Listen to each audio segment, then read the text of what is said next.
Planning your site is one of the most important things to do before you dive into a full-blown SEO plan. I spend a lot of time planning out the keywords that I want to go after and the structure of the site, and that's what I want to cover in this video to enable you to have the skills to make sure you plan your sites properly, because it makes life a lot easier when you've done that properly in the beginning. Categories is a really important thing to do when you're building a larger site, and some of you actually might build small sites. That's totally fine. I myself prefer to build larger sites with lots of categories.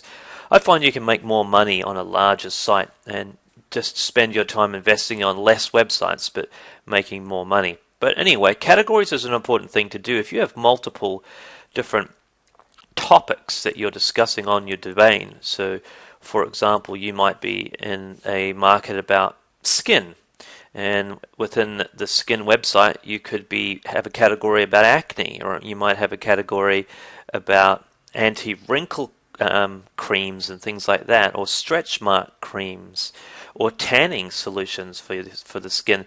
So you can see under the major umbrella of skin we have all these subcategories. So it's important when you're setting up your sites to categorize everything. If you use a platform like WordPress, this is pretty easy to do, because you can just set up categories in WordPress and then make sure that the relevant posts that you make go in the relevant category. Then everything is organized really nicely on your site. So categories is an important thing to do.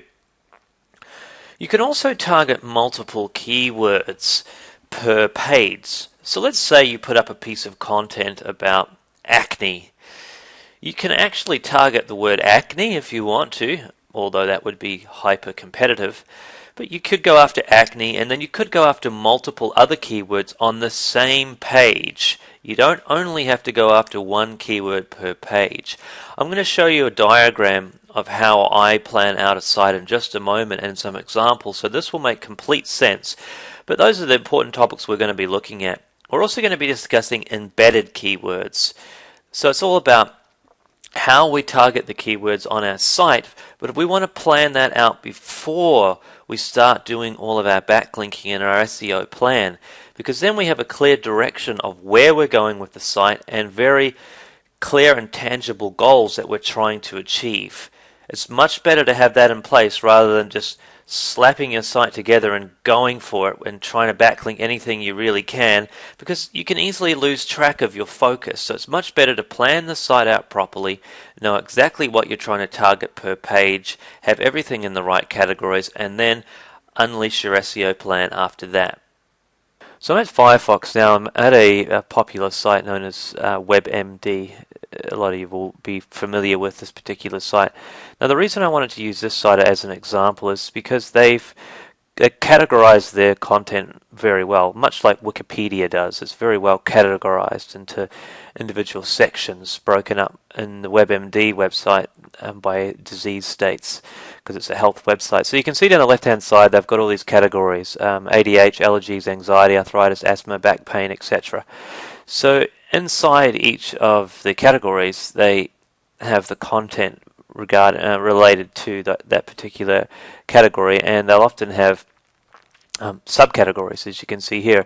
If you've got a very large site, it's a good idea to have subcategories inside of the major categories, because that's a really good way to set up your site as far as SEO goes, is to structure it properly. If you've got a smaller site, and some of you may have small affiliate type sites, and affiliate sites can also be large, don't get me wrong, but a lot of people build small affiliate sites, and that's perfectly fine if that's your approach, and you therefore may not need as much categorization. But if you're planning to build a site for the long term, an authority site in your niche, it's a good idea to plan out the structure of the site in categories before you progress any further with your traffic generation. So a classic example of categorization is WebMD, and you can see here they've got articles on asthma embedded in here. So if we look here, here's a particular article: asthma rates on the rise in the US. So here's the content, and it's embedded in and it's categorized in the asthma news section of this website.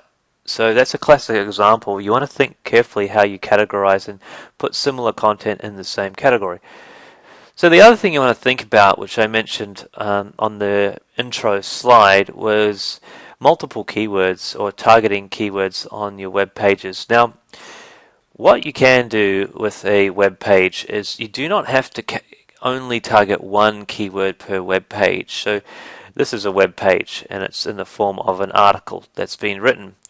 And this particular web page is probably not intentionally trying to rank in the search engines because it's a news article, and you can tell by looking at it, and you'll understand more of this as you progress through the academy, that they're not specifically trying to rank for any keyword. But if they were trying to rank for asthma, just the keyword asthma or asthma cures, let's use that as the example, then you can try and rank this article for the keyword asthma cures, so that when somebody types in asthma cures into a search engine like Google, the result you're after is that your web page, and let's just use this one as the example, would rank at the top and obviously get traffic because people will arrive on the page. So that's targeting one keyword per web page, asthma cures. You don't only have to target one keyword per web page, though. You can target multiple keywords per web page. So what I encourage you to do is to start off in your plan and just target one keyword per page to start with, but also have supplementary words that you want to target afterwards.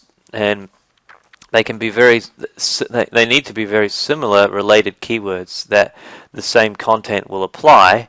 Obviously it would still be relevant, so you don't want to have all of a sudden acne cure, because that's going to be completely irrelevant to the content on your page. But you might be targeting asthma cure and curing asthma or something like that, with a very related keywords, but they're different. So you can rank for more than one keyword per page, and that you'll learn more about that when we look at the on-page SEO stuff and also the rest of the techniques on backlinking, etc., which you're going to learn throughout the academy. But what I like to do is I plan out my site and I use an Excel document. So what I'll do is show you an example of that now. So I'm over in an Excel document, and this is how I plan out my website structure and the keywords that I'm targeting. So if I look at the first column, column A, this is where I'd put my categories. So if I'm doing a health website, I may target acne, weight loss, anti-aging, plus another half a dozen or more categories. But let's just stick with 3 categories to make it simple. Inside the acne category, I may have 2 articles, and again, I would probably have a lot more than 2, but I want to keep it simple for the demonstration. So I may have about 20 articles in the acne category, but let's just stick with 2. My first article is article 1. The main keyword I may be going after would be cure acne. That would be the primary keyword that would have the most search volume that I really, really want to rank for this particular article. However, I can also target other articles, and I'll explain why I've got that in red in a moment. Just ignore the different colors of the font for now. So I might also go, well, I wouldn't mind going after another phrase like cure acne fast, because that also has a decent amount of search volume. But and I can target it on the same page. It can be related to the same topic that this article is about, because they're virtually the same keyword that is slightly different. It's a variation of this root keyword. It's just a longer variation of it. You may also want to target a third keyword on the page, and that can be acne cures. So you can see these 3 keywords really mean the same thing. So the content will be completely fine because it relates to these 3 keywords in exactly the same way. So you can target more than one keyword per page. So the question is, well, how do you do that? And this is what I'm going to explain now. But before I do, what I want to say now is, if you're relatively new to SEO and you haven't really been ranking web pages for very long, then what I want you to do is just pick one keyword per piece of content. One keyword per page.